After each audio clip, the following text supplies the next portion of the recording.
Hi అండి, అందరికీ నమస్తే. Welcome back my channel. ఈరోజైతే మునక్కాయ మామిడికాయ మటన్ కూర అండి. ఇది చాలా టేస్ట్గా ఉంటుందంట. అంటే నేను మా అబ్బాయి మటన్ తిన్నాను అండి, అందుకే నాకు టేస్ట్ అనేది తెలియదు. కానీ చేసే దాంట్లో మాత్రం చాలా ఇష్టంగానే చేస్తాను నేను. అంటే మా ఇంట్లో మా వారికి కూర అంటే చాలా ఇష్టం. మా ఇంట్లో అందరూ చాలా ఎంజాయ్ చేస్తారండి ఈ కూర చేసినప్పుడు. అది ముఖ్యంగా చెప్పాలంటే మా చెల్లికి చాలా ఇష్టం అండి ఈ కూర అంటే. నేనైతే 300 గ్రాములు బోన్ మటన్ తీసుకున్నానండి. ఇదైతే వాష్ చేసుకోవాలి నీట్గా.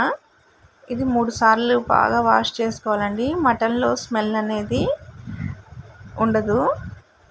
ఇలా వాష్ చేసుకున్న తర్వాత దానికి సరిపడ్డ మటన్కి సరిపడ్డ ఉప్పు, పసుపు, ఒక 1/2 టీ స్పూన్ అల్లం వెల్లుల్లి మసాలా అండి.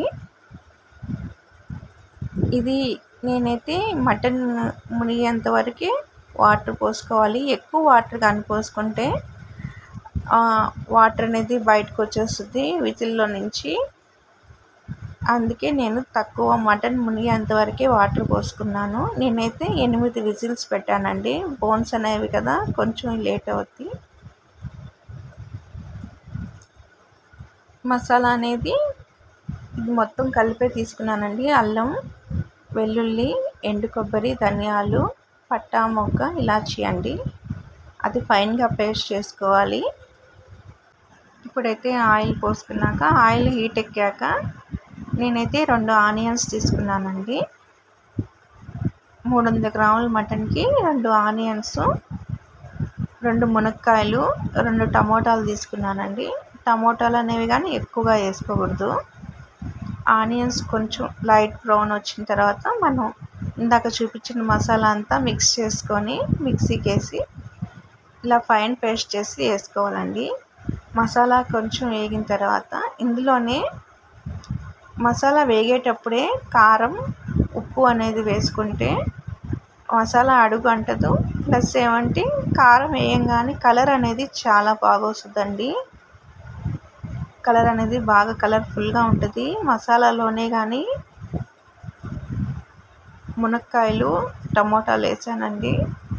ఇవి హాఫ్ మగ్గేంత వరకు మూత పెట్టుకోవాలి. వాటర్ అనేది అసలు పోయాల్సిన అవసరం లేదు.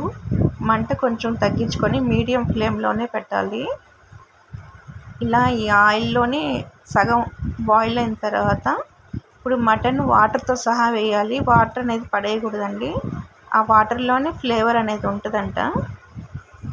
ఇప్పుడు మళ్ళీ ఒక 10 మినిట్స్ సిమ్లోనే పెట్టేయాలండి. సిమ్ అంటే మీడియంలో పెట్టాలి.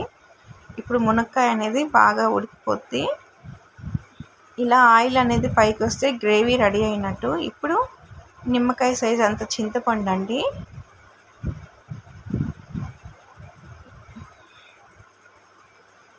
నిమ్మకాయ అంత సైజు చింతపండు రసం పోసిన తర్వాత ఇప్పుడు మామిడికాయ అండి ఇప్పుడు వేసుకోవాలి. అంటే ఇవి లేతకాయలండి. మామిడికాయలు ముందుగానే వేస్తే కరిగిపోతాయి. మరి కరిగిపోతే కూర అనేది పుల్లగా అయిపోయి టేస్ట్ అంత బాగోదు. మనం దించిపోయే కూర ఆల్మోస్ట్ రెడీ అయిపోయిన తర్వాతే మునక్కాయలు అనేది మామిడికాయ అనేది వేసుకోవాలండి. ఇప్పుడైతే కూర అనేది రెడీ అయిపోయిందండి. ఇలా ఆయిల్ అనేది పైకి వచ్చేస్తే ఆల్మోస్ట్ కూర అయిపోయినట్టేనండి. మన వీడియో కానీ మీకు నచ్చితే లైక్ చేయండి, షేర్ చేయండి. ప్లీజ్ సబ్స్క్రైబర్ అనేది చేసుకోండి. మా వీడియోని మీరు అందరూ సపోర్ట్ చేయండి ప్లీజ్. కామెంట్స్, ఈ కూర అనేది మీరు చేసుకొని కామెంట్స్ అనేది పెట్టండి. ఇదైతే చాలా బాగా కుదిరిందండి మాకైతే. మీరు సేమ్ ఇదే రెసిపీని ఫాలో అయ్యి మీరు చేసుకోండి. మా ఇంట్లో అయితే ఈరోజు వేడి వేడి అన్నంలో ఈ కూర వేసుకొని అందరూ ఫుల్గా ఎంజాయ్ చేస్తారండి. నేను మా అబ్బాయికి ఏమో చికెన్ ఫ్రై చేసుకున్నామండి. బాయ్ అండి.